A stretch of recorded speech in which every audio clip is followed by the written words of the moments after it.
I'm going to show you how to enter picture-in-picture mode in your MacBook. So it's really easy, so let's get right into it. So if you want to enter picture-in-picture mode in some supported apps or browser, then you just need to find a video playing. So I'm just going to use Netflix to show you. Once you're here, you just need to use or press Ctrl and double click the video, and you should see something like this. And here you should find the option of enter picture-in-picture mode, and if you don't, then that means the browser automatically has an option to do so.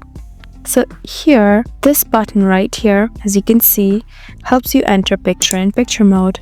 Just go ahead and tap here, and now you can see that the video is playing in picture-in-picture mode. So if you want to undo it, tap on this button again, and there you go. So that's how simple it is. Just tap here. I hope this video was helpful for you. Please leave us a like and drop us a comment down below, and we'll see you again in our next video. Thank you for watching.